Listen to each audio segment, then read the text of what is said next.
విద్యార్థుల వసతి సౌకర్యాల అభివృద్ధి కార్యక్రమంలో భాగంగా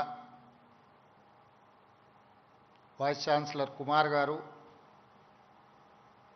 arts college principal professor Kasim గారు, ఉస్మానియా యూనివర్సిటీ సిబ్బంది అందరూ కలిసి ఈ కార్యక్రమాన్ని మీరు ప్రారంభించాలి.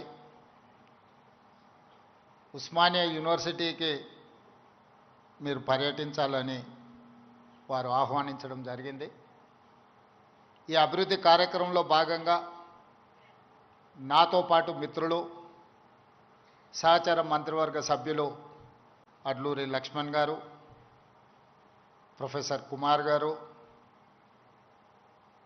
Yogita Rana education principal secretary గారు, Hyderabad city commissioner DGP CV Anand గారు, దేవసేన గారు, రిజిస్ట్రార్ గారు, ఇక్కడికి విచ్చేసిన తెలంగాణ నలుమూలల వైస్ ఛాన్సలర్స్ ప్రొఫెసర్ కోదండరామ్ గారు, education commission members, Osmania university teaching non teaching staff, విద్యార్థులందరికీ కూడా నా శుభాకాంక్షలు తెలియజేస్తున్నాను. ఉస్మానియా యూనివర్సిటీ అనే పదం తెలంగాణ పదానికి ప్రత్యామ్నాయ పదం. తెలంగాణ అన్న, ఉస్మానియా యూనివర్సిటీ అన్న, ఈ రెండు అవిభక్త కవపుల లాంటివి. ఈ మాట నేను చాలా అథారిటీతో మాట్లాడుతున్నా.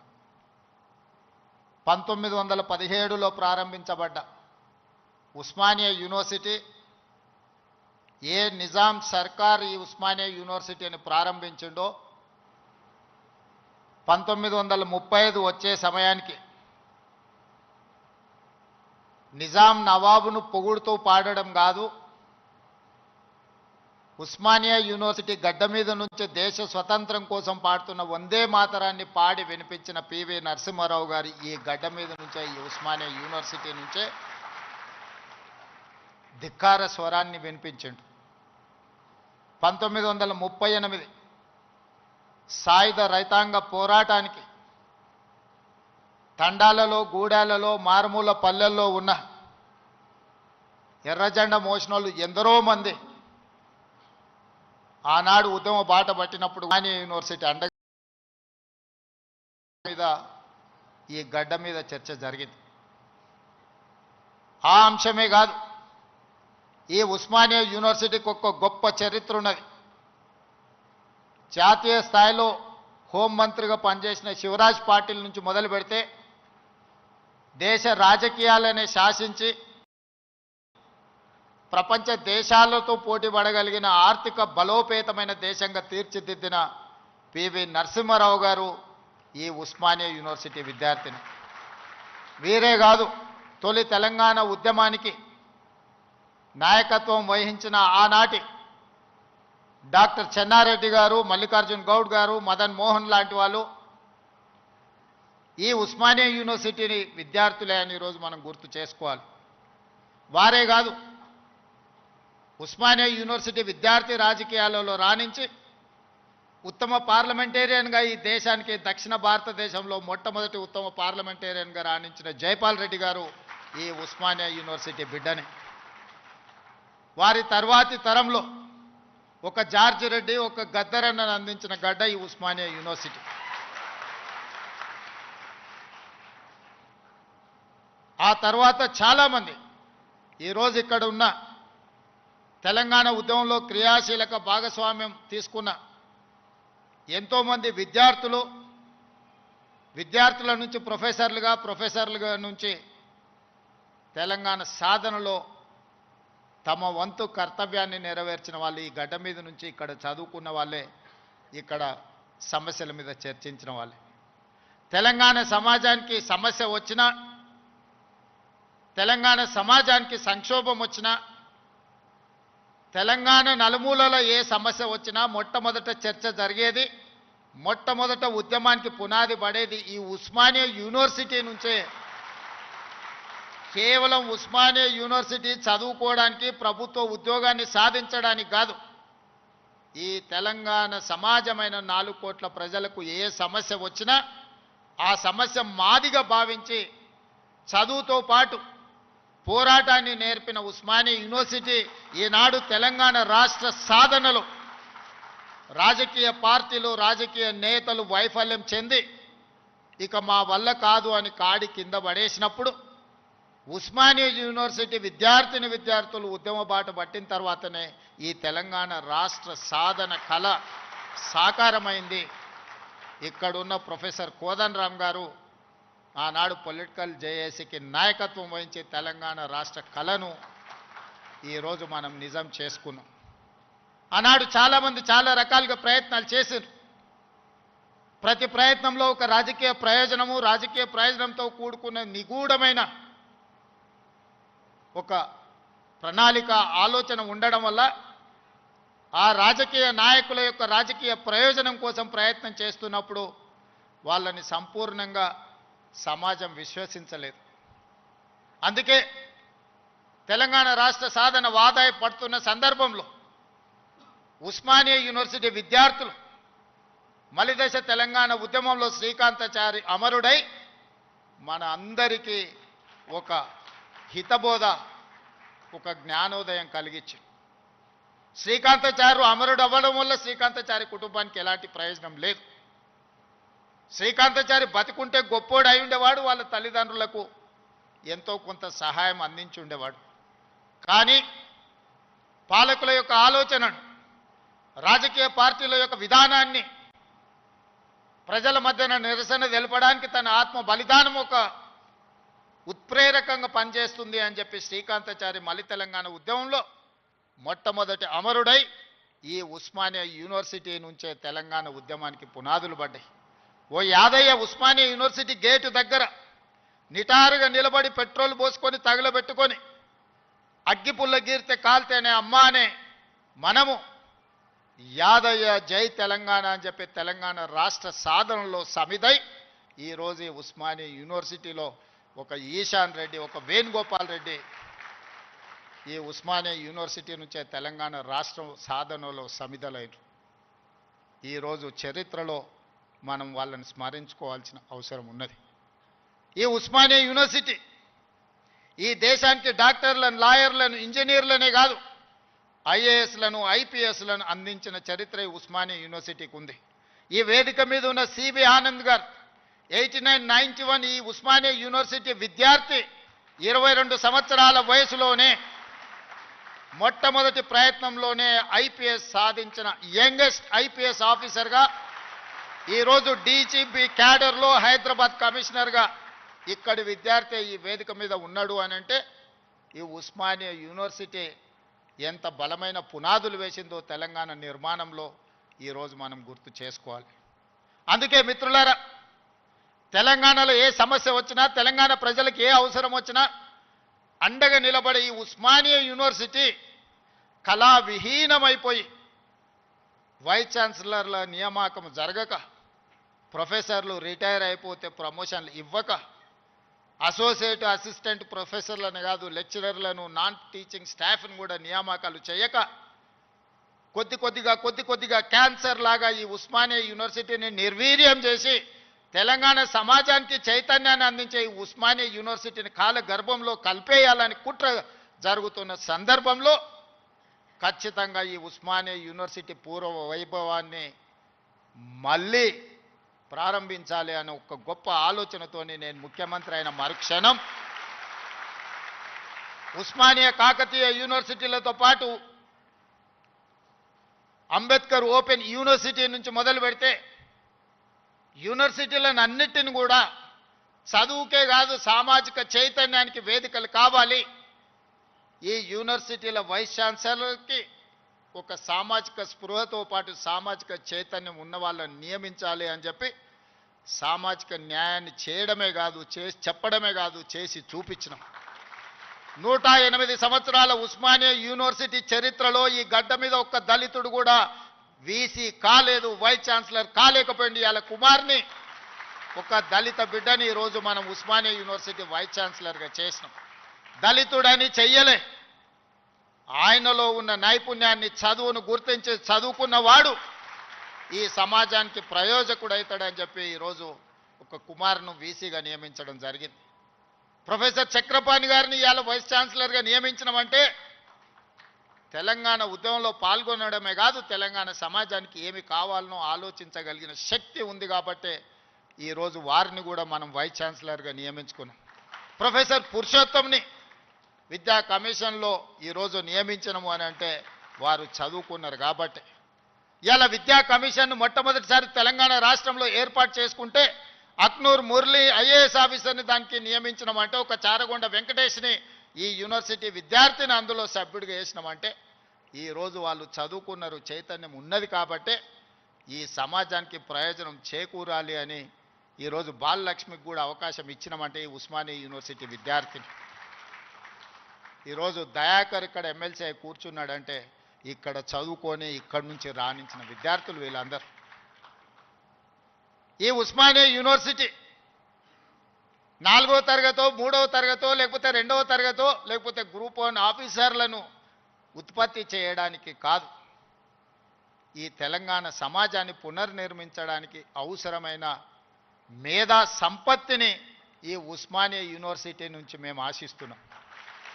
అందుకే ఇవాళ మిత్రులారా 21 సంవత్సరాలలో ఐఏఎస్లు ఐపీఎస్లై జిల్లా అధికారులుగా పరిపాలన సాగిస్తున్న ఈ సందర్భంలో ఒకనాడు రాజ్యాంగం రాసుకున్నప్పుడు డాక్టర్ బాబాసాహెబ్ అంబేద్కర్ గారు 21 సంవత్సరాల ఓటు హక్కునిచ్చి 25 సంవత్సరాలు శాసనసభ ఎన్నికల్లో పోటీ చేయడానికి ఒక అర్హత పెట్టారు.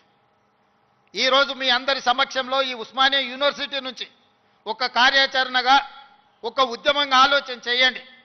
ఓటు హక్కు రాజీవ్ గాంధీ గారు 18 సంవత్సరాలకు తగ్గించినప్పుడు ఐఏఎస్ ఐపీఎస్లు 21 సంవత్సరాలు నిండిన వాళ్ళు ఈరోజు పరిపాలన సాగిస్తుంటే శాసనసభలో 21 సంవత్సరాలు నిండిన యువకులు ఎందుకు ఎమ్మెల్యేలుగా ఉండకూడదో ఒకసారి ఆలోచన చేయండి.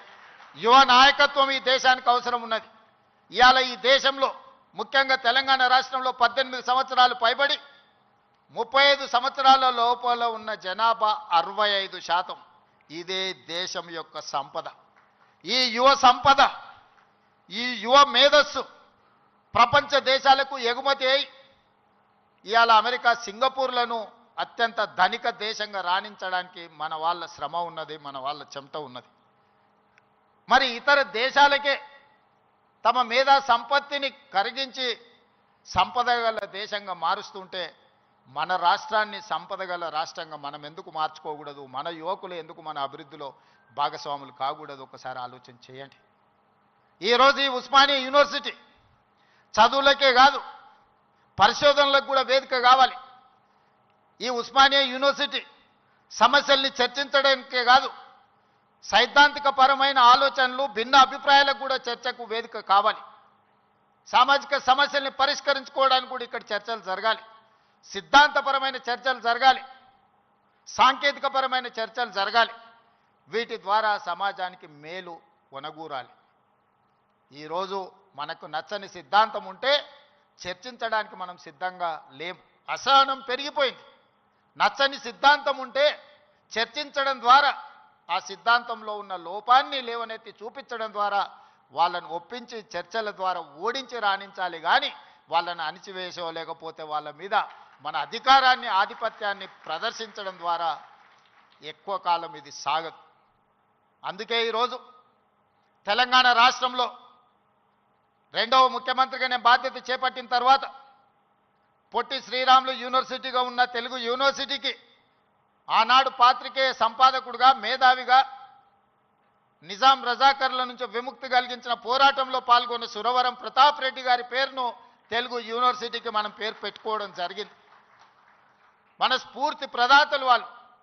IIHT, Indian institute of handloom టెక్నాలజీకి కొండా లక్ష్మణ్ బాపూజీ గారి పేరు పెట్టుకున్నాం మనం. మహిళా యూనివర్సిటీ తెలంగాణలో ఉన్న ఏకైక మహిళా యూనివర్సిటీ.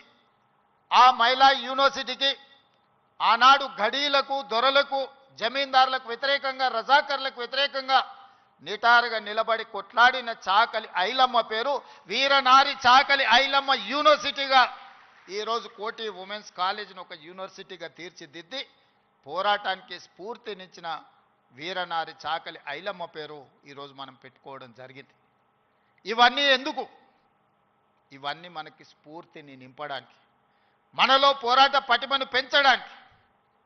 ఆనాడు తెలంగాణ యువత సమస్యల మీద పోరాటం చేసే చైతన్య పరులుగా ఉన్నారు. కానీ ఈనాడు ముఖ్యమంత్రిగా నాకు అందుతున్న సమాచారం తెలంగాణ ప్రాంతంలో జరుగుతున్న పరిణామాలు మానసిక వేదనకు గురి చేసే పరిస్థితి ఉన్నది. ఈరోజు పట్టణ ప్రాంతాలలో లేకపోతే యూనివర్సిటీలలో కాదు, చిన్న చిన్న కాలేజీల్లో, జూనియర్ కాలేజ్, డిగ్రీ కాలేజీల్లో కూడా విద్యార్థులు గంజాయి సేవించే పరిస్థితి వచ్చింది. ఇది తెలంగాణ సమాజాన్ని నిర్వీర్యం చేసే ప్రమాదం పొంచి ఉన్నది. ఇవాళ గంజాయి, డ్రగ్స్ తెలంగాణ సమాజాన్ని, యువతను పట్టి పీడిస్తున్నాయి. ఇవాళ సిద్ధాంతపరమైన పోరాటాలు లేకపోతే సామాజిక చైతన్యానికి సంబంధించిన ఉద్యమాలు లేకపోవడం వల్ల ఈరోజు ఈ విద్యార్థులు వ్యసనాల వైపు బానిసలు అవుతున్నారు. ఇది మనందరం, ఇక్కడున్న మేధావులందరూ ఆలోచన చేయాలి, చర్చ చేయాలి. ఈ పరిస్థితుల్లో మనందరం ఒకనాడు తెలంగాణ సమాజంలో కావచ్చు, ఈ దేశంలో కావచ్చు, శ్రీమతి ఇందిరాగాంధీ గారు, పివి నరసింహారావు గారు తీసుకొచ్చిన agriculture ceiling act, urban ceiling act ద్వారా జాగీర్దారులు, జమీందారులు, భూస్వాముల దగ్గర ఉన్న వేలాది ఎకరాల భూములను, కొన్ని లక్షల ఎకరాల భూములను సేకరించి దళితులకు, గిరిజనులకు అసైన్మెంట్ పట్టాల పేరు మీద భూములు ఇచ్చారు. ఆనాడు గ్రామాలలో భూమి ఉండడం, ఆత్మగౌరవం, వ్యవసాయం చేయడం ఆ కుటుంబానికి గుర్తింపుగా ఉండి ఆనాడు ప్రభుత్వాలు ఇందిరమ్మ పేరు మీద అసైన్మెంట్ భూములను పేదలకు లక్షలాది ఎకరాలు పంచారు. ఆ తర్వాత పోడు భూముల పట్టాలు 25 లక్షల ఎకరాల అసైన్మెంట్ భూముల పట్టాలు దళితుల, గిరిజనులకు ఇస్తే 10 లక్షల ఎకరాల భూములు ఆదివాసీలకు పోడు భూముల పట్టాలిచ్చి ఈరోజు ఈ రాష్ట్రంలో దళితులు, గిరిజనులు భూ యజమానులుగా ఉన్నారు అని అంటే ఆనాడు తీసుకొచ్చిన అగ్రికల్చర్ సీలింగ్ యాక్ట్ అన్న సంగతి ఈరోజు మనందరికీ తెలుసు. ఈరోజు సొంత ఇంటి కళ. నేను ఖానాపూర్లో ఒక ఆదివాసీ బిడ్డకి ఎమ్మెల్యే టికెట్ ఇచ్చిన. అతనికి ఉన్న గొప్ప ఆస్తి ఏందంటే వాళ్ళ తండ్రికి ఇందిరమ్మ ఉన్నప్పుడు ఇచ్చిన ఇందిరమ్మ ఇల్లు. నేను అక్కడ నాగోబా జాతర దర్శించుకోవడానికి ఒక గిరిజన సాంప్రదాయానికి సంబంధించి గుడిని సందర్శించినప్పుడు చైతన్యం కలిగిన యువకుడిగా వాళ్ళందరినీ సమన్వయం చేస్తూ ఒక యువకుడు నాకు కనిపించింది. పిలిచి పేరు అడిగినా నాకు అర్థం కాలే. తర్వాత నా పక్కన వాళ్ళకి చెప్పిన, అబ్బాయి ఫోన్ నెంబర్ తీసుకోని. చదువుకున్నాడు, చైతన్యం ఉన్నది, ఫీల్డ్ ఎన్ఆర్ఈజేఎస్లో ఫీల్డ్ అసిస్టెంట్గా పనిచేస్తున్నాడు అని చెప్తే అతన్ని పికప్ చేసుకొని ఎమ్మెల్యే టికెట్ ఇస్తే ఈరోజు ఎడమ బొజ్జు పేరు మీద శాసనసభలో ప్రాతినిధ్యం వహిస్తున్నాడు. దానికి కారణం చదువు, చైతన్యం. ఈరోజు లక్ష్మణ్ మంత్రి అయినా, కుమార్ వైస్ ఛాన్సలర్ అయినా, ప్రొఫెసర్ కాసిం గారు ప్రిన్సిపల్ గారైనా, ఈ యోగితా రాణా గారు వారి సామాజిక నేపథ్యం మీరు తెలుసుకోండి, వారు ఐఏఎస్ ఆఫీసర్ ఇక్కడ ఉన్న, ఇక్కడ చాలామంది రాణించిందంటే చదువు ఒక్కటే కారణం. ఇవాళ చదువును మనం నిర్లక్ష్యం చేసే పరిస్థితి లేదు. ఈరోజు నేను ఉన్న వాస్తవం మీ దగ్గర చెప్పదలుచుకున్నా. నా దగ్గర పంచడానికి భూములు లేవు, మిమ్మల్ని ధనవంతులు చేయడానికి ఖజానా ఖాళీగా ఉన్నది. ఖజానా ఒట్టిపోయి ఉన్నది, భూములేమో లేవు, పంపకాలు జరిగిపోయినాయి. ఈరోజు తెలంగాణలో 1,50,00,000 ఎకరాల వ్యవసాయ యోగ్యమైన భూములు ఉంటే 96% చిన్న సన్నకారు రైతులే. అంటే ఎకరము, 2 ఎకరాలు, 3 ఎకరాలే. ఇప్పుడు అగ్రికల్చర్ సీలింగ్ యాక్ట్ తెచ్చినా నేను గుంజుకోవడానికి గజం కాదు కదా, ఇంచు భూమి కూడా లేదు. అందుకే మా దళితులకు, మా గిరిజనులకు, మా బలైన వర్గాలకు, మా మైనారిటీ సోదరులకు, మా తమ్ముళ్ళకు, మా చెల్లెళ్ళకు నా సూచన ఒక్కటే, మీరు ధనవంతులు కావాలి, మీరు గొప్ప వ్యక్తులు కావాలి అని అంటే రాష్ట్ర ప్రభుత్వం పంచడానికి భూములు లేవు, నింపడానికి ఖజానా లేదు. మీకు నేను ఇవ్వగలిగింది విద్య ఒక్కటే, నాణ్యమైన విద్యనే మీ తలరాతలను మారుస్తుంది. మీ తలరాతలు మారాలంటే మీరు చదువుకోవాలి. చదువు ఒక్కటే పరిష్కారం. చదువు ఒక్కటే మిమ్మల్ని గుణవంతులు చేస్తుంది, ధనవంతులను చేస్తుంది, శ్రీమంతులు చేస్తుంది. ఈ తెలంగాణ సమాజంలో మిమ్మల్ని భాగస్వాములను చేస్తుంది. చదువుకునే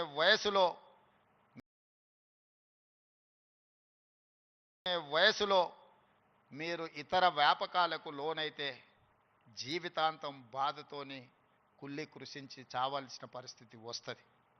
అందుకే ఒక సామాజిక బాధ్యతగా ముఖ్యమంత్రి అయిన ఎంబడే వైస్ ఛాన్సలర్ను నియమించిన. వాళ్ళనే ఇంటర్నల్ ఒక సబ్ కమిటీ వైస్ ఛాన్సలర్తో వేసి మీ విద్యా ప్రమాణాలు పెంచుకోవాలంటే నేను చేయగలిగింది ఏందో మీరు చెప్పండి. నియామకాలతో పాటు ప్రొఫెసర్ల వయసు పెంచడంతో పాటు నిధుల కేటాయింపు వరకు మీకు ఏం కావాలన్నా మీకు పూర్తి స్వేచ్ఛనిస్తున్నా, మీరు ప్రణాళికలు సిద్ధం చేసుకోండి అని ఆదేశాలు ఇచ్చిన. ఇవాళ తెలంగాణ సమాజంలో సామాజిక న్యాయంతో వైస్ ఛాన్సలర్లు నియమించడం చిన్న వివాదం లేకుండా, ఒక ఆరోపణ లేకుండా మొట్టమొదటిసారి తెలంగాణలో మనం వైస్ ఛాన్సలర్లను నియమించుకోగలిగింది.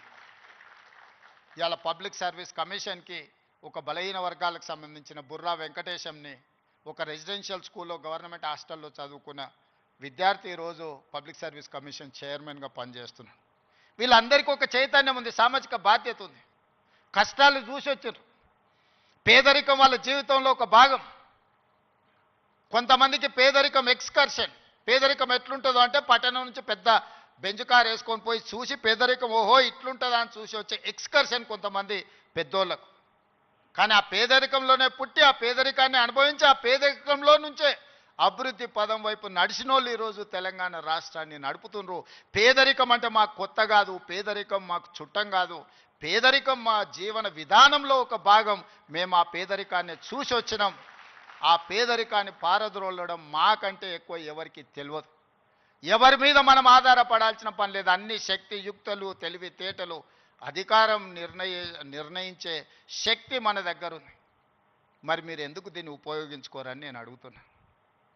ఇవాళ నేను ఉస్మానియా యూనివర్సిటీ ఇక్కడికి రాని విద్యార్థులకు నేను సూచన చేయదలుచుకున్నా. మీకు వ్యతిరేకంగా నిర్ణయాలు చేసేటోళ్ళు, మీకు నష్టం కలిగించేటోళ్ళు, మిమ్మల్ని కష్టపెట్టినోళ్ళను మీరు వ్యతిరేకించండి, నిరసన తెలపండి. మీకోసం పనిచేయాలన్న ఆలోచనతోని మీ ఆలోచనలు తెలుసుకుందామని, మీ సమస్యల్ని చూద్దామని, మీ సమస్యల్ని పరిష్కరించాలని వస్తున్న వాళ్ళని మీరు వ్యతిరేకించడం ద్వారా ఈ అభివృద్ధిని అడ్డుకున్న వాళ్ళం అవుతామా, లేకపోతే అభివృద్ధిని ఇంకా ముందుకు తీసుకెళ్లిన వాళ్ళం అవుతామా మీరు ఒకసారి ఆలోచన చేయండి. అందుకే ఈరోజు చాకలి ఐలమ్మ యూనివర్సిటీకి పేరు పెట్టడమే కాదు, 500 కోట్ల రూపాయలు ఇచ్చి అభివృద్ధి చేసి ప్రతి తెలంగాణ ఆడబిడ్డ చదువుకోవాలి, రాణించాలి అని చెప్పి వీరనారి చాకలి ఐలమ్మ యూనివర్సిటీకి 500 కోట్ల రూపాయలు నిధులు ఇచ్చి ఈరోజు ఒక అద్భుతమైన పోటీ పడగలిగే యూనివర్సిటీగా తీర్చిదిద్దుతున్నాం. మరి ఒక మహిళా యూనివర్సిటీకి 500 కోట్ల రూపాయలు ఇస్తే మా ప్రొఫెసర్ గారు, మా వైస్ ఛాన్సలర్ గారు 5 కోట్లు 10 కోట్లు అడుగుతున్నారా? అడగడానికి కూడా మా వాళ్ళకు పేదరికం ఉన్నది. ఎంత పేదరికం అంటే అడగడానికి కూడా 100 అడిగితే ఏమనుకుంటారో 100నా అని అనుకునే పరిస్థితిలో మా వైస్ ఛాన్సలరు, మా అడ్లూరు లక్ష్మణ్ అంటే వాళ్ళ పేదరికం వాళ్ళని పెద్ద నెంబర్ ఆలోచన చేయడానికి కూడా అడ్డుపడుతున్నది. అందుకే నేను యోగితా రాణా గారికి ఆదేశాలు ఇస్తున్నా. ఒక కమిటీ వేయండి, ఇంజనీర్స్ కమిటీ. టోటల్గా ఎడ్యుకేషన్ నుంచి, యూనివర్సిటీ నుంచి ఒక టీంని, రాష్ట్ర ప్రభుత్వం నుంచి, విద్యాశాఖ నుంచి, సాంకేతిక పరమైన ఇంజనీర్లతో పాటు ఎడ్యుకేషన్ సైడ్ నుంచి ఉండే వాళ్ళందరినీ ఒక కమిటీ, చిన్న కమిటీని కూర్చి ఉస్మానియా యూనివర్సిటీ 100కి 100% ప్రపంచంతో పోటీ పడగలిగే ఒక స్టాన్ఫర్డ్, ఒక ఆక్స్ఫర్డ్ యూనివర్సిటీ స్థాయిలో మనకేం తక్కువ 3 లక్షల కోట్ల రూపాయల బడ్జెట్ ఉంది. ఎవడో 1,00,000 కోట్లు కట్టింది, కూలింది, పోయింది. 1,00,000 కోట్లు గంగలో పోయింది, గోదావరిలో పోయింది. మీకోసం ఒక 1000 కోట్లు ఖర్చు పెట్టడానికి మాకేమన్నా దరిద్రం ఉందా? నేను స్పష్టంగా చెప్పదలుచుకున్నా. ఈ సంవత్సరం విద్యాశాఖ కోసము 40,000 కోట్లు ఖర్చు పెట్టిన. 40,000 కోట్లు ఈ సంవత్సరం young India integrated residential schools, 100 నియోజకవర్గాల 100 young India integrated residential schools, ఒక్కొక్క స్కూల్కి 25 ఎకరాల స్థలం, 200 కోట్లు, 20,000 కోట్ల రూపాయలు ఈరోజు యంగ్ ఇండియా ఇంటిగ్రేటెడ్ స్కూల్స్కి నేను సంతకం పెట్టి ఇచ్చిన. యంగ్ ఇండియా స్కిల్స్ యూనివర్సిటీకి 500 కోట్లు పెడుతున్నాం. యంగ్ ఇండియా స్పోర్ట్స్ యూనివర్సిటీకి ఈరోజు 100 కోట్లు పెడుతున్నాం. యంగ్ ఇండియా పోలీస్ స్కూల్స్కి ఈరోజు మనం 100-200 కోట్లు ఖర్చు పెడుతున్నాం. నేను అడుగుతున్న మిత్రులారా, ఈ ఉస్మానియా యూనివర్సిటీకి ఏమి ఇచ్చినా తక్కువే, ఎంత ఇచ్చినా తక్కువే. ఇది చరిత్ర కాలగర్భంలో కలవద్దు. ఇది చరిత్రకు ఎప్పుడు నిటారుగా నిలబడ్డ సజీవ సాక్షిగా ఉండాలి ఉస్మానియా యూనివర్సిటీ. ఏం కావాలనో అడగండి, అడగకపోతే మీ పేదరికమే, అడగకపోతే మీదే పేదరికం. అది నా తప్పు కాదు, అది మీ తప్పు, మీ పేదరికం తప్పు. మీ ఆలోచనల్ని సవరించుకొని అంచనాలను వేసుకొని ఏమేం కావాలనో చెప్పండి, అన్నిటిని ఇచ్చే బాధ్యత నాది. దీన్ని ఒక అద్భుతమైన యూనివర్సిటీగా, ఈ యూనివర్సిటీ లేకపోతే తెలంగాణకు చరిత్రనే లేదు. తెలంగాణ చరిత్రను నిక్షిప్తం చేసే యూనివర్సిటీ ఉస్మానియా యూనివర్సిటీ. తెలంగాణ పదానికే ప్రత్యామ్నాయం ఉస్మానియా యూనివర్సిటీ. అలాంటి తెలంగాణకు ప్రత్యామ్నాయమైన ఉస్మానియా యూనివర్సిటీ, సిద్ధాంతాలకు వేదికైన ఉస్మానియా యూనివర్సిటీ, ఓ గద్దరన్నను, ఓ జార్జ్ రెడ్డిని ఇచ్చిన ఉస్మానియా యూనివర్సిటీ, ఓ జైపాల్ రెడ్డిని, ఓ పివి నరసింహారావుని ఇచ్చిన ఉస్మానియా యూనివర్సిటీని తెలంగాణ రాష్ట్ర సాధనలో ముందు భాగాన నిలబడి తెలంగాణ సాధించిన ఉస్మానియా యూనివర్సిటీని ఇలా గాలికి వదిలేయడం బాధ్యతను ఒకసారి ఆలోచన చేయండి. అందుకే మిత్రులారా, ఏమైనా అంచనా వేసుకోండి, ఏమేం కావాలనో నాకు చెప్పండి. మళ్ళీ నేను వస్తా. ఠాగూర్ ఆడిటోరియం కాదు, ఠాగూర్ ఆడిటోరియం కాదు. మా వీసీ గారికి, మా పోలీస్ సిబ్బందికి చెప్తున్నా, ఆ ఎల్ల నేను వచ్చిన రోజు క్యాంపస్ లోపల ఒక్క పోలీసు కూడా పెట్టకండి. ఏ విద్యార్థులు ఏ నిరసన అయినా తెలపనియండి, నిరసన తెలిపే స్వేచ్ఛ కూడా వాళ్ళకి ఇద్దాం. ఆర్ట్స్ కాలేజ్ ముందు మీటింగ్ పెడతా, మీకు కావలసిన 100 కోట్ల నిధులు ఇస్తా. మళ్ళీ మీటింగ్ ఆర్ట్స్ కాలేజ్ దగ్గరనే, అక్కడ ఇక్కడ కాదు.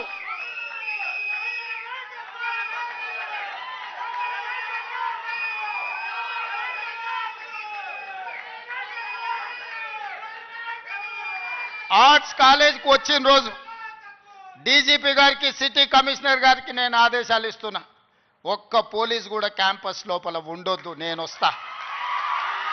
ఎవరు వీళ్ళు?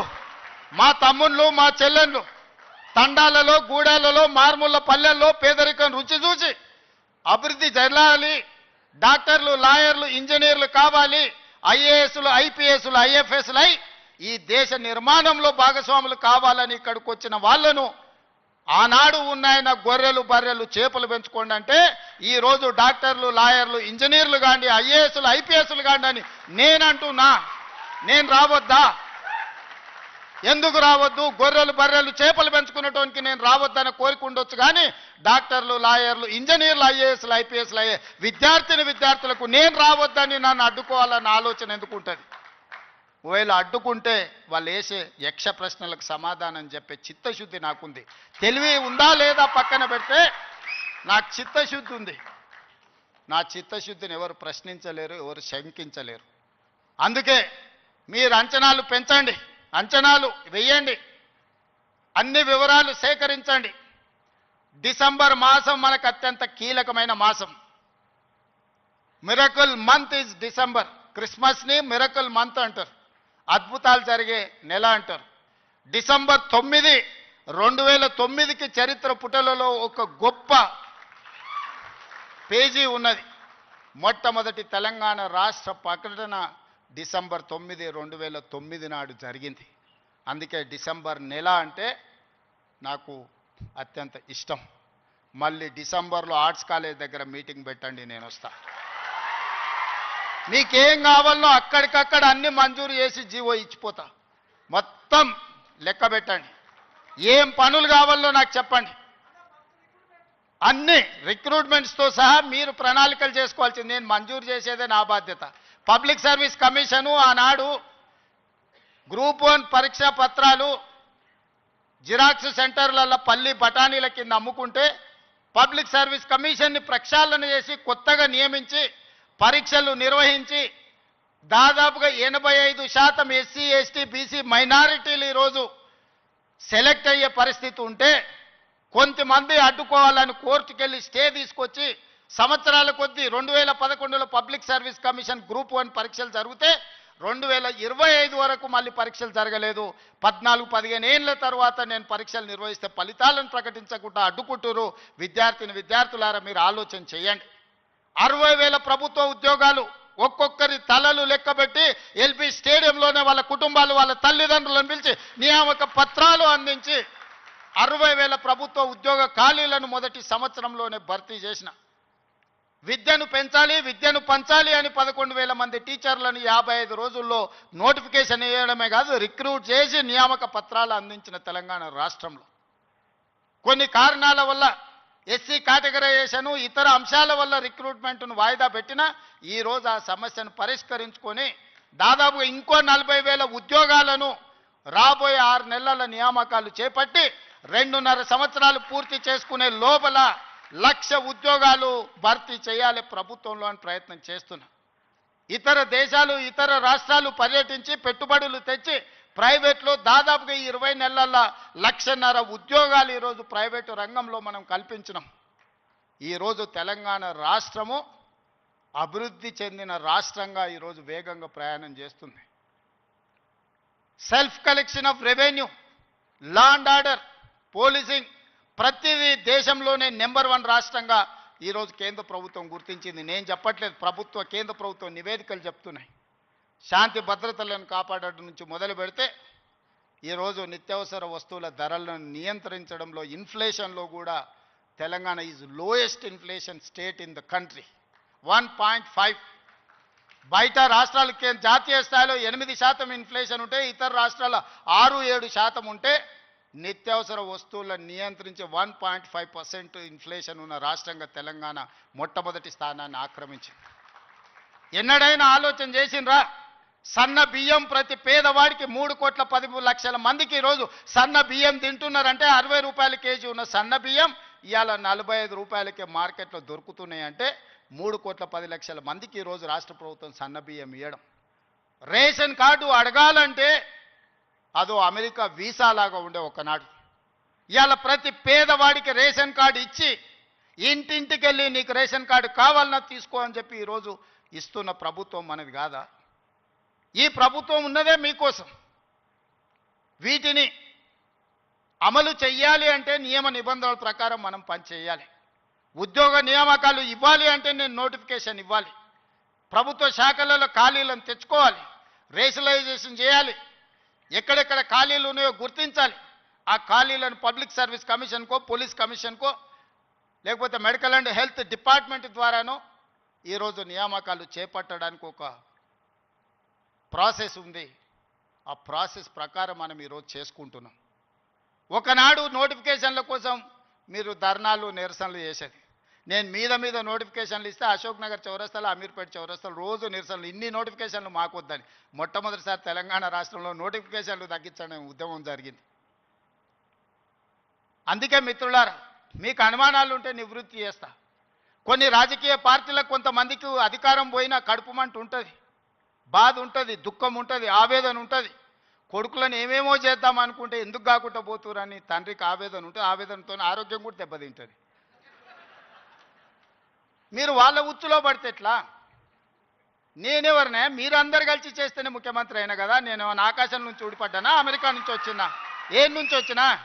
నల్లమల్ల అడవుల నుంచి, కొండారెడ్డిపల్లి నుంచి వచ్చిన గా ప్రొఫెసర్ కాసింది మాది పక్క ఊరే. మీ ఊరు నుంచి, మీ దగ్గర నుంచి గవర్నమెంట్ స్కూల్లో చదివి మీతో పాటు 20 ఏళ్ళు ఉండి జడ్పీటీసీగా, ఎమ్మెల్సీగా, ఎమ్మెల్యేగా, ఎంపీగా 20 సంవత్సరాలు మీతో పాటు ఉండి, మీతో పాటు పెరిగి, మీతో పాటు మీరు ఆశీర్వదిస్తేనే ఈరోజు తెలంగాణ రాష్ట్రానికి ముఖ్యమంత్రి అయినా. చదువుకోవడానికి గుంటూరు పోలేదు, లేకపోతే పూనా పోలేదు, లేకపోతే అమెరికా పోలే. నేను చదివింది ఇక్కడనే, పెరిగింది ఇక్కడనే, ఎన్నికైంది ఇక్కడనే. మా తాతలు ముత్తాతలు ఎవరు పెద్ద పెద్ద పదవులలో లేరు. మా నాయన పేరు చెప్పి నేను ఇక్కడికి రాలేదు. కష్టపడి మీరు ఆశీర్వదిస్తే ఇక్కడికి వచ్చిన. చెట్టు పేరు చెప్పి చింతకాయలు అమ్మదలుచుకోలేదు నేను. కొంతమంది చెట్టు పేరు చెప్పి అమ్ముకునే ప్రయత్నం చేస్తారు. అట్లాంటి వాళ్ళని చూస్తున్నాం. వాళ్ళకి బాధ ఉంది, దుఃఖం ఉంది, కోపం ఉంది. ఎందుకంటే ఉన్న పదంగా ఒక రైతు బిడ్డ ముఖ్యమంత్రి అయితే ఎట్లా? దొరల చేతులు ఉండాల్సిన పెత్తనం పేదోళ్ళ చేతులకు పోతే ఎట్లా అని వాళ్ళకి ఆవేదన ఉంటుంది. అర్థం చేసుకోవచ్చు వాళ్ళ ఆవేదన ఏందో. అట్లాంటి వాళ్ళ ఉచ్చుల పడకండి. సమస్య ఉంటే నాకు చెప్పండి. నా మంత్రులందరూ అందుబాటులో ఉన్నారు. మీ మంత్రి లక్ష్మణ్ ఎవరే? మీ మధ్యలో ఉండేటోడే కదా. పొన్నం ప్రభాకర్ ఎవరే? విద్యార్థి రాజకీయాల నుంచి వచ్చినోడే కదా. ఏ పేరైనా తీసుకోండి. ఈరోజు నా మంత్రివర్గంలో ఉన్నోళ్ళు మీకు అందుబాటులో ఉండనోళ్ళ, మీరు కలిస్తే చెబితే విననోళ్ళ. ఇవాళ ప్రొఫెసర్ కోదండరామ్ గారిని ఎమ్మెల్సీగా చేసినాం. ఎందుకు? మీ సమస్యలు విని చట్టసభలలో ప్రస్తావిస్తాడని. కుట్ర చేసి సుప్రీంకోర్టుకి వెళ్ళి కొట్టేపించారు. నేను మళ్ళీ చెప్తున్నా సార్, 15 రోజులలో మళ్ళీ ఎమ్మెల్సీకి పంపుతాం. ఎవడడ్డం వస్తాడో చూద్దాం. ఎందుకంటే ప్రజాస్వామికంగా ప్రజల సమస్యల్ని ప్రస్తావించే వాళ్ళు చట్టసభలో ఉండాలనేది నా ఆలోచన. అలాంటి వాళ్ళను పంపించినప్పుడు వాళ్ళకు కూడా పదవి ఉండొద్దని సుప్రీంకోర్టు వరకు పోయి కోట్ల రూపాయలు పెట్టి పెద్ద పెద్ద న్యాయవాదులను తీసుకొచ్చి ప్రొఫెసర్ కోదండరామ్ సార్ని ఎమ్మెల్సీగా తొలగించారు. ఏం పైశాచికానందం ఇది? ఏం శునకానందం? సార్ ఒక్కడు ప్రొఫెసర్గా ఉంటే తప్ప, ప్రొఫెసర్ గారు ఎమ్మెల్సీగా ఉంటే తప్ప? మీ ఇంటిల్లి పాది మంత్రులు ఉండొచ్చు, ముఖ్యమంత్రి ఉండొచ్చు, ఎమ్మెల్సీలు ఉండొచ్చు, ఎంపీలు ఉండొచ్చు, అన్నీ మీ కుటుంబం ఉండొచ్చు. కానీ పొలిటికల్ చేసి చైర్పర్సన్గా పనిచేసిన కోదండరామ్ గారు ఒక ఎమ్మెల్సీ ఉంటే మీ దుఃఖమేందని అడుగుతున్నా. నా మీద తీటు ఉందంటే నేను అర్థం చేసుకుంటా. ఆ సార్ ఏందే పాపం, ఇంటి తలుపులు వలగొట్టినా ఏమనలే సారు. నేనైతే చెంపలు వలగొడుతుంటే ఆయనను కూడా ఉండొద్దు ఎమ్మెల్సీ కానీ అంటే ఎట్లాంటి ఆలోచనలతో ఉన్నారో ఒకసారి ఆలోచన చేయండి. నేను కాకుండా ఇంకెవరైనా ఉంటే కుమార్ గారు వైస్ ఛాన్సలర్ అవుతుండేనా? మీరు చెప్పండి, మీరు ఆలోచన చేయండి. జానయ్య గారు అక్కడ అవుతుండేనా వైస్ ఛాన్సలరు? ఈ సామాజిక చైతన్యం ఆనాడు దయాకర్ ఉద్యమంలో యాక్టివ్గా ఉన్నాడు కదా. 10-12 ఏళ్ళు పాపం ఏది రాకుండా అందరు అడ్డం పడ్డారు కదా. ఇవాళ ఎమ్మెల్సీ అయ్యాడు కదా దయాకర్ కూడా. ఇవన్నీ ఎందుకు అవుతున్నాయి? బాలలక్ష్మి మీ బిడ్డనే కదా, మీ యూనివర్సిటీలో పెరిగిన అమ్మాయే కదా. ఈరోజు ఈ రాష్ట్ర ప్రభుత్వాన్ని నడిపే దాంట్లో భాగస్వామి అయింది కదా. నేను మీకు విజ్ఞప్తి చేసేది ఒకటే, అపోహలకు లోన్ కాకండి. అబద్ధాల సంఘాలు ఉంటాయి, దానికి అధ్యక్షులు ఉంటారు, తండ్రి కొడుకులు. ఆ అబద్ధాల సంఘం చెప్పే అబద్ధాలను మీరు నమ్మకండి. ఈ అబద్ధాల సంఘము ఊరంతా వాట్సాప్ అని, సోషల్ మీడియా అని, ఆ మీడియా అని అడ్డగోలుగా సంపాదించింది ఖర్చు పెట్టి అబద్ధాలన్నిటిని కూడా అందులో పెట్టి ఈ మనం పిల్లలందరూ కష్టపడి సాంకేతిక నైపుణ్యంతో ఏఐ తెస్తే ఏఐ పెట్టి సెంట్రల్ యూనివర్సిటీ దగ్గర ఏనుగులు సింహాలు ఉన్నాయి, వాటిని మేము చంపుతున్నామని పెట్టారు. తెలంగాణలో ఏనుగులు అనేటివే లేవయా, సింహాలు అనేటివే లేవు. మానవ రూపంలో ఉన్న మృగాలు ఉన్నాయి, అవి ఫామ్ హౌస్లలో ఉన్నాయి. వాటిని నిర్బంధించడానికి వలలేయండి. మదర్ ట్రైన్లను బంధించడానికి గోతులు దవ్వండి. లేని ఏనుగులను, లేని సింహాలను సెంట్రల్ యూనివర్సిటీలో ఉన్నాయి, వాటిని నేను చంపేస్తున్నా అని చెప్పి సోషల్ మీడియాలో ఆర్టిఫిషియల్ ఇంటెలిజెన్స్ను ఉపయోగించి అతి తెలివితేటలన్నీ ప్రదర్శించి అడ్డుకున్నారు. ఎంతకాలం అడ్డుకుంటారు? ఏది ఇష్టం లేదు వాళ్ళకు. ఏదన్నా మనం వచ్చినాక చేస్తా అన్నది ఏదన్నా ఇది మంచిగా ఉంది, ఇది బాగుంది అన్నారా? గంజాయి డ్రగ్స్ను నిర్మూలించడానికి ఈగల్ ఫోర్స్ అని తెచ్చినాం. అది ఎందుకని రద్దు చేయండి అన్నారు. చెరువుల పేరు మీద, ఫామ్ హౌస్ల పేర్ల మీద చెరువులు ఆక్రమించుకొని గంటిపేట, ఉస్మాన్ సాగర్, హిమాయత్ సాగర్లను ఆక్రమించుకొని పెద్ద పెద్ద ఫామ్ హౌస్లు కట్టుకుంటే కూలగొట్టడానికి హైడ్రా తెచ్చిన. లేదు హైడ్రాని కూలగొట్టండి అంటారు. మన వరదలు వచ్చినప్పుడు సామాన్యులు చెప్తారు, సార్ మా ఇళ్ళకి నీళ్ళు వచ్చినాయి, మా టీవీలు, ఫ్రిడ్జులు, మంచాలు, మా ఆస్తి అంతా తడిచిపోయింది, ఏం చేయాలి సార్ అని. సన్న బియ్యం ఇస్తే ఇచ్చేదే లేదండి, రేషన్ కార్డు ఇస్తే వద్దండి. ఏది చేసినా వద్దంటురు. ఈ వద్దనేటోళ్ళని ఏమనాలో మీరే చెప్పుర్రి. ఏదన్నా ఒక్కటన్నా అభినందించినా 20 నెలల్లో అన్ని ఇచ్చిపెట్టుండ్రి. వైస్ ఛాన్సలర్ నియమించిన మంచి పనే కదా, రిక్రూట్మెంట్ ఇవ్వమని అనుమతించిన మంచి పనే కదా. గలీజ్ అలవాట్లు ఉన్న గంజాయి డ్రగ్స్ను రద్దు చేయాలి, ఈపులు ఇరగొట్టాడని చెప్పిన అది అయితే మంచి పనే కదా. ఇవి కూడా అభినందించకుండా నన్ను తిడుతున్నారంటే వాళ్ళ ఉద్దేశం ఏంది, వాళ్ళ దుఃఖం ఏంది? మీకు వాళ్ళతో ఉన్న లాలుచేంది? గంజాయి అమ్మేటోళ్ళతోని, డ్రగ్స్ అమ్మేటోళ్ళతోని. దీపావళి పండుగ కంటే దావత్ చేసుకున్నాడంటే బామర్ది, మేము దీపావళి పండుగకు చిచ్చుబుట్లు కాల్చుకుంటే వాళ్ళు సారా బుట్లు పెట్టుకొని దావత్ చేసుకుని అందులో పట్టుకుంటే డ్రగ్స్ తీసుకున్నవాడు దొరికిండు. అట్లా పట్టుకుంటారు అంటాడు. అంటే డ్రగ్స్ తీసుకుంటే పట్టుకోవద్దా? మీరే చెప్పురే. వద్దు అని అంటే వదిలిపెడదాం. మరి మీరు అందరు కలిసి తీర్మానం చేస్తే గంజాయి డ్రగ్స్ తీసుకోవచ్చు, మనం ఏమనొద్దు. తెలంగాణ రాష్ట్రంలో వాళ్ళు చెప్పినట్టు మరి అట్లాంటి రాజ్యాంగం ఏదైనా ఉంటే నాకు చూపిరు. ఇట్లాంటి వాళ్ళు తెలంగాణ సమాజానికి పట్టిన చెదలు. ఆ చెదల్ని మనం ఒకసారి గుర్తించడం కొంచెం ఆలస్యం అవుతుంది. ఎందుకంటే మన ఇళ్ళల్లో మనం వుడ్ వర్క్ చేసుకున్నప్పుడు ఇట్లనే కనిపిస్తుంది. లాస్ట్కి ఇట్లా చూస్తే మొత్తం డొల్లయిగా అనిపిస్తుంది. తెలంగాణ సమాజానికి కూడా వాళ్ళు ముసుగేసుకున్న చెదల్లాంటి వాళ్ళు. వాళ్ళు ఈ తెలంగాణ సమాజం బాగు కోరుకోరు. ఉస్మానియా యూనివర్సిటీని బతకనియరు. మళ్ళీ వచ్చిండ్రంటే ఆలోచనలకు కూడా వచ్చినా ఈ ఉస్మానియా యూనివర్సిటీని ఉంచరు. లేఅవుట్లు వేసి ప్లాట్లు అమ్ముకుంటారు తప్పితే ఈ ఉస్మానియా యూనివర్సిటీని ఉంచరు. ఎందుకంటే చదువుకోవద్దు. వాళ్ళ ఏకైక కుట్ర ఒక్కటే, గొల్లోళ్ళు గొర్రెలు పెంచుకోవాలి, మాదిగోళ్ళు చెప్పులు కుట్టుకోవాలి, గౌన్లోళ్ళు ఈదులు గీసుకోవాలి, ముదిరాజులు చేపలు పట్టుకోవాలి, వాళ్ళు మాత్రం దొరలు మాత్రం రాజ్యాలు ఏలుకోవాలి. గింతనే సింపుల్ ఫిలాసఫీ వాళ్ళది. నాది దానికి విరుద్ధం. మా పిల్లలు, మా తమ్ముళ్ళు, మా చెల్లెళ్ళు డాక్టర్లు, లాయర్లు, ఇంజనీర్లు కావాలి. ఈ తెలంగాణ సమాజం అభివృద్ధి చెందిన రాష్ట్రంగా 2034కు $1 ట్రిలియన్ ఎకానమీ, 2047కు $3 ట్రిలియన్స్ ఎకానమీ కావాలి అని అంటే మీరందరూ అభివృద్ధి సాధించాలి, చదువుకోవాలి. చదువు ఒక్కటే మీ తలరాతను మారుస్తుంది. ఈ చదువు ఒక్కటే మిమ్మల్ని సమాజంలో గుర్తింపు, గౌరవాన్ని ఇస్తుంది. ఆ చదువుకు ఏం కావాలన్నా చేసే బాధ్యత నాది. మీ సోదరుడిగా, మీ వాడిగా నేను మాటిస్తున్నా. ఏం కావాలనో అడగండి, అన్నిది ఇచ్చే బాధ్యత నాది. ఇంకో దగ్గర అయితే అవసరమైతే ఆపుతా. ఇంకెక్కడన్నా అడ్జస్ట్మెంట్ ఉంటే అక్కడనో ఇక్కడనో ఇంకేదాన్ని ఉంటే నల్లా బంద్ చేసి అయినా కాలు ఇక్కడ మలుపుతా. మీరేం ఫికర్ పెట్టుకోకరి, నేనున్నా. మీరు కావాల్సింది చేసుకోండి. ధన్యవాదాలు మిత్రులారా.